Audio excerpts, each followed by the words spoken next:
Hi, everyone. This is my first attempt at a YouTube Live. I've done Facebook Live in the past. I did a pandemic self-care series on the Facebook page, the Healing Place Podcast Facebook page. Hi, Max.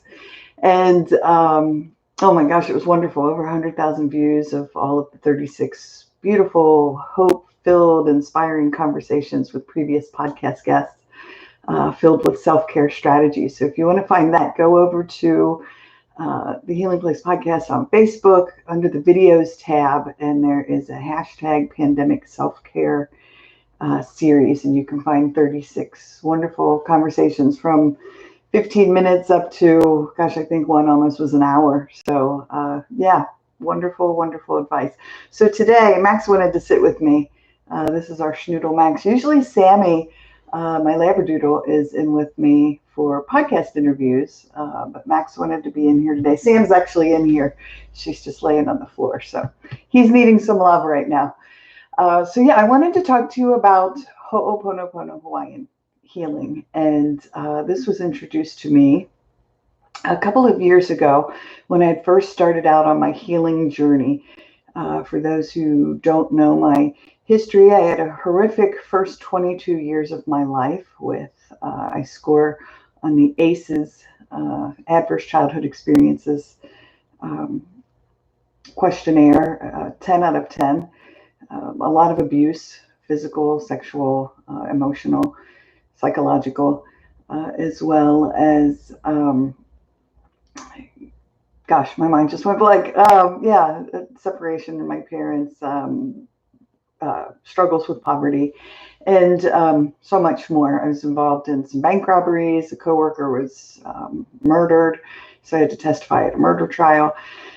And then I lived the next 25 years of my life experiencing severe panic attacks. And then in 2013, I found my way onto the healing path. I started EMDR therapy, which is eye movement desensitization and reprocessing.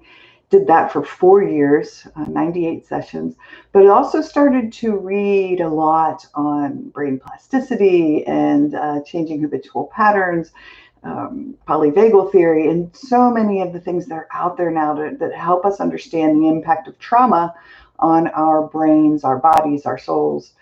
And Hooponopono Hawaiian healing was one of those things that came across my radar. And so I started practicing it, and I practice it, I won't say daily, but it's pretty often. And for me, it's been part of my journey in the forgiveness part of it. Not everybody feels they need to forgive transgressors or find forgiveness in order to do their healing work, and that's fine, and I totally get it, because we were all on our own journeys. I just want to put these things out there because, well, one, Hooponopono Hawaiian healing, it comes up often in a conversation with my podcast guests who are healers from around the world, and but I know it works for me, and I've utilized it myself. So I just wanted, again, to introduce you to it and talk about it for just a few minutes, not keep your time very, very long. I think Max fell asleep. He might be snoring. I don't know if you guys can hear that. But I hear you snoring. So what is it? Yeah, so the way I use it, and again, this is my version, so take it for what it's worth, at face value, for being what I do and how I utilize it. Certainly feel free to look at, research it, read what you can, watch videos on it, but my version. So there's 4 parts to it that I say, and it is, I'm sorry that, and this is with a particular person in mind. So let's say someone has really been speaking to me in a disrespectful way. So I'll say, I'm sorry that I don't understand your anger being directed at me. Please forgive me. I love you. Thank you. And it's not to this person, it's just almost prayerful, keeping this person in mind and heart and in spirit, and just repeating that with them in mind and sending that energy, that forgiveness energy, to them. So this isn't about asking for them to apologize. This isn't asking for them. This is trying to understand where they are coming from, and that they have some anger that's being directed towards me. And so by saying, I'm sorry, I don't understand why you're speaking to me in this disrespectful way and the anger that's coming forth from you. Please forgive me. I love you. Thank you.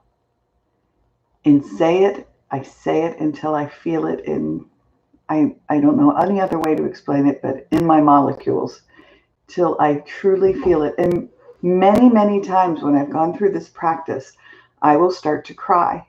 And I know when those tears are falling, I am really feeling this on a heart and soul level.